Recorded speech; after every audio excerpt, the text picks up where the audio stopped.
ಹೆಣ್ಣು ಮಕ್ಕಳು ಹುಟ್ಟಬೇಕಾದ್ರೆ commitment. ಗಿಲ್ಲಿನ wait ಮಾಡ್ತಾ ಇದ್ದೀರಾ? ಇಲ್ಲಿ ಇನ್ನ ನಮ್ಮ ಮನೆಗ್ ಬಂದಿಲ್ಲ, ಊಟ ಕರಿತಾನೆ ಇದೀನಿ, ಬಾರ ಒಂದ್ ಮಟನ್ ಊಟ ಹಾಕ್ಸ್ತೀನಿ. ತಾವು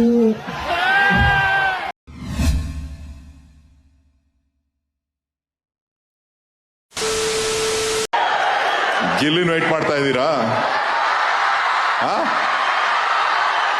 ಗಿಲ್ಲಿನ ವೇಟ್ ಮಾಡ್ತಾ ಇದ್ದೀರಾ?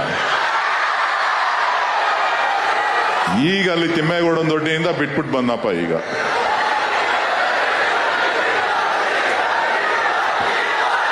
ಬಿಗ್ ಬಾಸ್ ಏನೇ. ಹೆಣ್ಣು ಮಕ್ಕಳು ಹುಟ್ಟಬೇಕಾದ್ರೆ ಕಮಿಟ್ಮೆಂಟ್ ನಮ್ಮ ಊಟನ ಎಗರ ಮೇಲೆ ಎತ್ಕೊಳ್ತಿದ್ದಾರೆ. ನಾವು ಮೀಸೆ ಬರೋಕ್ಕಿಂತ ಮುಂಚೆ ಅಕ್ಕ ತಂಗಿ ಜೀವನಕ್ಕೆ ಮೆಟ್ಲಾಗುವಂತಾರೆ, ಗಾಬರಿ ಲೈಫಲ್ಲಿ ಸೆಟ್ಲ್ ಆಗುವಂತಾರೆ, ಪ್ರೀತಿ ಮಾಡೋ ವಯಸ್ಸಲ್ಲಿ ಆಸ್ತಿ ಮಾಡುವಂತಾರೆ, ಆಸ್ತಿ ಮಾಡ್ಕೊಂಡು ಮದುವೆ ಆಗೋಣ ಅಂದ್ರೆ ಏಜ್ ಜಾಸ್ತಿ ಆಯ್ತು ಅಂತಾರೆ, ಲವ್ ಮ್ಯಾರೇಜ್ ಆಗೋಣ ಅಂದ್ರೆ ಬ್ಯೂಟಿ ನೋಡ್ತಾರೆ, ಅರೇಂಜ್ ಮ್ಯಾರೇಜ್ ಆಗೋ ಅಂದ್ರೆ ಗೌರ್ಮೆಂಟ್ ಡ್ಯೂಟಿ ನೋಡ್ತಾರೆ. ಏನು ಬೇಡ ಸಾಯೋವರೆಗೂ ಸಿಂಗಲ್ ಆಗಿ ಅಂದ್ರೆ ಹಗಡೋ ಮಗ ಬಂದು ಅಂಕೆಲು ಅಂತ ಕರೀತಾನೆ. ಗಂಡು ಮಕ್ಕಳು ಒಂಥರ ಕುಕ್ ಕರೀತಂಗೆ, ಕೆಳಗಡೆ ಫೈರ್ ಮೇಲ್ಗಡೆ ಪ್ರೆಷರ್ ಇದ್ರು ವಿಜಲ್ ಹೊಡ್ಕೊಂಡು ನಗ್ನಗ್ತಾ ಬದುಕ್ತಾ ಇರ್ತೇವೆ. ತಾವು ಏನ್ರಗಳು ಬಾಳೆಯಲ್ಲಿ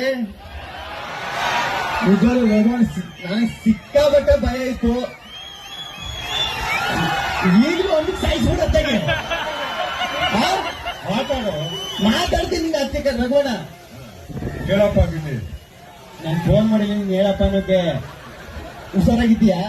ಇಲ್ಲಿ ಇನ್ನ ನಮ್ಮ ಮನೆಗ್ ಬಂದಿಲ್ಲ, ಊಟ ಕರಿತಾನೆ ಇದೀನಿ, ಬಾರ ಒಂದ್ ಮಟನ್ ಊಟ ಹಾಕ್ಸ್ತೀನಿ ಅಂತ. ಇಲ್ಲ ಇಲ್ಲ ಇನ್ನ ಬಂದಿಲ್ಲ ಅವನು. ಯಾಕೆಂದ್ರೆ ನಾನೂರ್ ಮನೆಗೆ ಊಟ ಬರೋ ಊರು ತಿಂಡಿ ಊಟ ಹಾಕ್ಸ್ಬಿಡ್ತಾರೆ. ಆಮೇಲೆ ಅಷ್ಟೊಂದು ಪಾಪ ಐತೆ ನನ್ನ ಮೇಲೆ, ಬರಲ್ಲ ಅಣ್ಣ, ಸತ್ಯ ಅದು ಬರಲ್ಲ. ಬೇಜಾನ್ ಹಿಂಸೆ ಕೊಟ್ಟವನೆ ಮನೇಲಿ ಮಾತ್ರ. ಪ್ಲಾನ್ ಇಟ್ಕೊಂಡಿದೀನಿ, ಇವತ್ತು ಕರಿತಾ ಇದೀನಿ. ನಾನು ಮನೆಗ್ ಬಾರಪ್ಪ ಮಟನ್ ಊಟಕ್ಕೆ. ಹಿಂಸೆ ಅಂತಾರೆ ಕಣ್ರಿ, ಫ್ರೆಂಡ್ಸಿಗೂ ಬೆಲೆ ಇಲ್ಲ ಹೆಂಗೆ. ತುಂಬಾ ಬೆಲೆ ಇದೆ. ನಮ್ ತಮ್ಮನ್ ತರ ಇವನು. ನಮ್ ತಂಗಿ ಮಿಸ್ಸಿಂಗ್ ಇದಾರೆ, ಮಂಗಳೂರಲ್ಲಿದ್ದಾರೆ ಇವತ್ತು. ಸರಿ ಆಯ್ತು, ಸಖತ್ ಖುಷಿ ಆಯ್ತು. ನೀವು ಹೋಗಿ ಕೂತ್ಕೋಣ, ಈಗ ನೋಡ್ರಿ ಭಯ ಆಯ್ತದ ನನಗೆ. ಇಲ್ಲಿ ಇನ್ನ ನಮ್ಮ ಮನೆಗ್ ಬಂದಿಲ್ಲ, ಊಟ ಕರಿತಾನೆ ಇದೀನಿ, ಬಾರ ಒಂದ್ ಮಟನ್ ಊಟ ಹಾಕ್ಸ್ತೀನಿ ಅಂತ. ಇಲ್ಲ ಇಲ್ಲ ಇನ್ನ ಬಂದಿಲ್ಲ ಅವನು. ಯಾಕೆಂದ್ರೆ